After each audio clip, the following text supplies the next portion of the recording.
Dhoni at number 9 9ஆம் number பேட்ஸ்மேனாக மீண்டும் மகேந்திர சிங் தோனி இறங்கினார். அது சரியா தவறா? உண்மையாகவே அதில் ஒரே ஒரு பாயிண்ட் இருக்குது, நம்ம யோசிக்க வேண்டிய ஒரு விஷயம். அதனால் வேணா மகேந்திர சிங் தோனியை திட்டாமல் இருக்கலாம். பட் அதே சமயத்தில் சில விஷயங்கள் இருக்குது, அதுக்காக அவர் வந்து அக்யூஸ் பண்ணி தான் ஆகணும். நிறைய விஷயங்கள் இருக்குது, வாங்க பேசுவோம். பாய்ஸ் வந்து ஹாய் ஃப்ரம் பாலா. அதுக்கு முன்னாடி தோனி உண்மையாகவே அவுட்டா இல்லை நாட் அவுட்டா அப்படின்னு இப்போ கேட்டால் நீங்கள் செம்மையாக திட்டுவீங்க. ஏன் இப்போ வந்து நாட் அவுட்டாக இருந்தால் மட்டும் திரும்ப வந்து அடிச்சுருந்துருக்க போகிறாரா, அடித்து மேட்சை வேறு மாதிரி மாற்றிருக்க போகிறாரா, வேணாம் வெறுப்பில் இருக்கேன் கம்முன்னு போயிரு அப்படின்னு நீங்கள் வந்து சொல்லுவீங்கன்னு எனக்கு தெரியும். பட் இருந்தாலும் கேட்குறேன், அது உண்மையாக நாட் அவுட் மாதிரி எனக்கு தெரிஞ்சது. பிகாஸ் நம்ம இதுக்கு முன்னாடி இதே ஐபிஎல்லையே வந்து சில மேட்சஸில் நம்ம பார்த்துருக்கோம். வீரர்கள் அந்த பேட்ஸ்மேன் வந்துட்டு லைட்டாக அந்த ஒரு சின்ன ஒரு ஒரு ஒரு ஒரு ஒரு அந்த ஒரு ஸ்னிக்கோமீட்டர் ஒரு சின்ன டாட் தெரிஞ்சதுக்கெல்லாம் வந்து நாட் அவுட் கொடுத்துருந்துருக்காங்க. பட் இது வந்து அந்த ஸ்னிக்கோமீட்டரோட எட்ஜில் நல்லா கிறுக்குன்னு ஒரு இது தெரியுது. இதை எப்படி இவங்க அவுட்டுன்னு கொடுத்தானுங்க அப்படின்னு எனக்கு ஒரு மிகப்பெரிய டவுட் இருக்குது. அதனால் கேட்டேன். இதனால் மேட்ச் மாறும் மாறாதுன்னா நான் சொல்லலை சாமி, தயவு செய்து கோச்சுக்காதீங்க, டென்ஷன் ஆகாதீங்க யாருமே. நான் கேட்டது வந்து நாட் அவுட்டாக பண்ண. ஒருவேளை வந்து இது நார்மல் மேட்சாக இருந்ததுன்னா கண்டிப்பாக அதை பற்றி ஒரு தனி வீடியோ போட்டுருந்துருப்போம், எல்லாரும் அதை பற்றி பேசியிருந்திருப்பாங்க.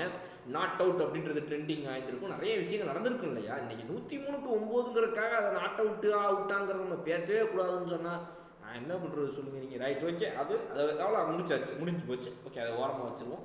இப்போ மகேந்திர சிங் தோனி அட் நம்பர் 9. ஏற்கனவே 2 விஷயங்கள் ரொம்ப சிம்பிளாக சொல்கிறேன்.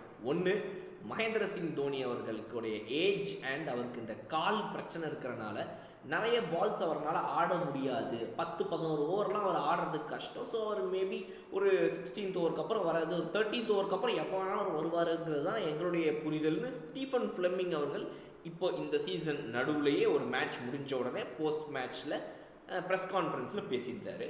அது ஒரு பக்கம். 2வது விஷயம், இப்போ பஞ்சாப் கிங்ஸ் மேட்ச் நடந்தப்போ பஞ்சாபில் அப்போ வந்து ஒருத்தர் இந்த ட்ரெஸ்ஸிங் ரூமில் அப்படியே ஃபோனை வச்சு லடக்குன்னு எடுத்து மகேந்திர சிங் தோனி காலில் வந்து பேடு கட்டிட்டு அந்த காலுக்குள்ளே வந்து இந்த கார்டு போட்டுட்டு இந்த வலிக்காக போடுற அந்த ஸ்ப்ரெயினுக்கு அந்த பேண்டு போட்டுட்டு அது மேலே வந்து அவர் வந்து இது பண்ணுறாரு அப்படிங்கிறத வந்து ஒரு வீடியோவாக வெளியே வந்துச்சு. ஸோ அதை வச்சு பார்க்கும்போது இப்போ நம்ம என்ன புரிஞ்சுக்கலாம் அப்படின்னா, சிஎஸ்கேவை பொறுத்த வரைக்கும் உனக்கு தோனி 20 ஓவர் வந்துட்டு கீப்பிங் பண்ணுவார், உனக்கு கேப்டன்சியில் ஹெல்ப் பண்ணுறாரு, இப்போ கேப்டனாகவே மாறிட்டார். அதை தாண்டி அவரால் முடிஞ்ச அளவுக்கு ஒரு 2-3 சிக்ஸ் அடித்து கொடுக்குறதுக்கு வருவார். பட் நீ ஒரு 10 ஓவர்லையே 8 ஓவரில் 11வது ஓவர்லலாம் விளையாட சொன்னால் கஷ்டம். அவர் இந்த ஒரு மேட்ச்சில் சேர்த்து வச்சு 10-11 ஓவர்லாம் விளையாடிட்டார்னா நின்று தட்டி ஒருவேளை சுனில் நாராயண் அவுட் ஆகாமல், ஒருவேளை வருண் சக்கரவர்த்தி அவுட் ஆகாமல், அதெல்லாம் தாண்டி அவர் விளையாடிட்டாருன்னா அப்படி வச்சுப்போமே.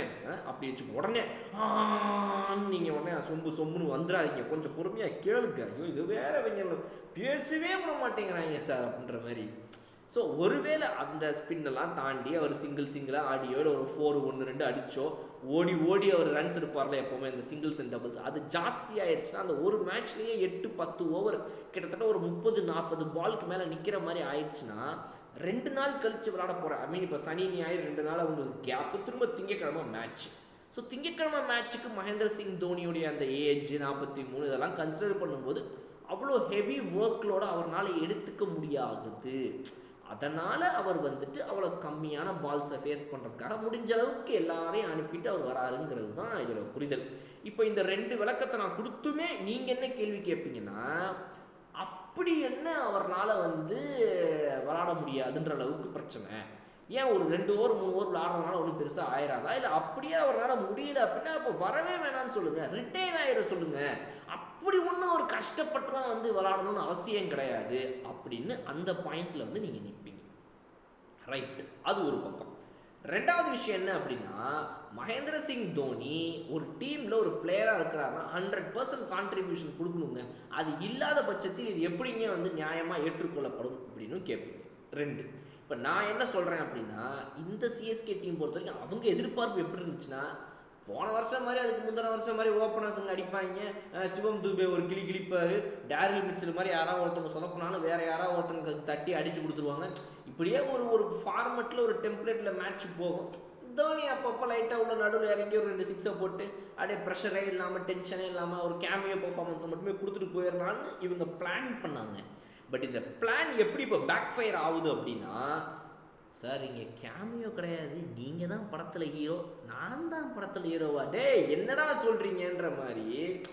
சும்மா சார் நான் தண்ணி கேன் போட வந்தேன் சார் அப்படிம்பாங்களா, அந்த மாதிரி டேய் நான் கேமியோ ஆட வந்தேன்டா, என்னைய போய் ஹீரோங்கிறீங்க அப்படின்ற மாதிரி இன்னைக்கு அப்படி தான் மாறுது சுச்சுவேஷன். ஸோ அப்போ எல்லாருடைய கண் பார்வையும் தோனி பக்கம் போயிருது. என்னடா அடிக்க மாட்டேங்கிறாரு, 9ஆம் நம்பரில் பேட்டிங் இறங்குறாரு, என்னடா இது அப்படின்னு. ஸோ இந்த பிரச்சனையை சிஎஸ்கே எதிர்கொள்ள வேண்டிய சுச்சுவேஷனுக்கு இப்போ தள்ளப்பட்டிருக்காங்க. இப்போ மேபி அடுத்த சீசன் வரும்போது இதை பற்றி அவங்க யோசிப்பாங்க. மகேந்திர சிங் தோனி கண்டிப்பாக கன்சிடர் பண்ணுவார். ஆஹா நம்ம ஒரு பிளான் போட்டால் பிளான் பி பிளான் சிலாம் எடுத்துகிட்டு போக வேண்டியது இருக்கே, அப்போ இவங்க அடிப்பானுங்கன்னு நம்பிக்கிட்டு நம்ம சும்மா கிமியோ ஆடலான்னு நம்பிக்கிட்டு அடுத்த வருஷம் வந்தோம்னா இதான் நடக்கும், சரி ரைட் ஓகே அப்படின்னு மகேந்திர சிங் தோனி 2026 IPL கண்டிப்பாக இதை பற்றி யோசிப்பார். எதிர்பார்க்கல 2023 2024 வச்சு பார்க்கும்போது ஈஸியாக வருவோம், ஒரு கேமியாவை போடுவோம்னு நினச்சாரு, அது ஒர்க் அவுட் ஆகலை. பட் பார்ப்போம், வெயிட் பண்ணி பார்ப்போம். ஸோ அதனால் என்னை பொறுத்த வரைக்கும் இந்த சீசன் இப்படி தான் இருக்கும், அதுக்கு கொஞ்சம் தயாராக இருந்துக்கோங்க. மகேந்திர சிங் தோனி அஸ்வினை ஜடேஜா எல்லாரும் இறக்கிட்டே எத்தனை வருஷம்டா நானே ஆடிக்கிட்டு இருப்பேன், ஆடி தொலைக்கிறா போதுண்டா என்னால் முடியலடா ஐயப்பா அப்படின்னு சொல்லி அதுவும் ஒரு காரணம் ரைட்டுங்களா. இன்னும் எவ்வளோ வருஷம் நீ தோனியை டிபெண்ட் பண்ணியே இருப்ப. பிளேயிங் லெவனில் ஒரு ஆள் ஒரு போனஸ் பிளேயரு, மற்ற 10 பேர் நீங்கள் வச்சு வாங்குங்க அப்படிங்கிற மாதிரி தான் நிஜமாக இவங்க கான்செப்டில் போகுது. அது சரி தப்புன்றதுக்குள்ளே நான் போகலை. 11 பேரும் வீரர்கள் தானே, 11 பேருமே அப்படின்னு நீங்கள் சொல்லலாம். பட் தலை தோனி அவர் ஒரு ஸ்பெஷல் ஃபேக்டர். அதை தாண்டி 10 பேர் ஆடணும். இவங்களுடைய கான்செப்ட் தவறாக எனக்கு தெரியவில்லை. இதை சொம்பென்று எடுத்துக்கொள்ள வேண்டாம், இதுதான் ஃபேக்டர். ஸோ அதை நம்ம அப்படி பார்க்குறோம். பட் இது ஒர்க் அவுட் ஆகலை. ஸோ அதனால் நம்பர் 9 அவர் இறங்கி அது ஒரு பெரிய பிரச்சனையாக கண்ணுக்கு தெரியுது. வெயிட் பண்ணி பார்ப்போம் இது எப்படி அப்படின்றத பற்றி உங்களுடைய கருத்துக்களை கமெண்ட் செக்ஷனில் சொல்லுங்கள். இன்னும் சூப்பராக அப்படின்னா உங்களுக்கு பார்க்குறேன். அதுவரை எப்படி உங்கள் படம். Okay bye.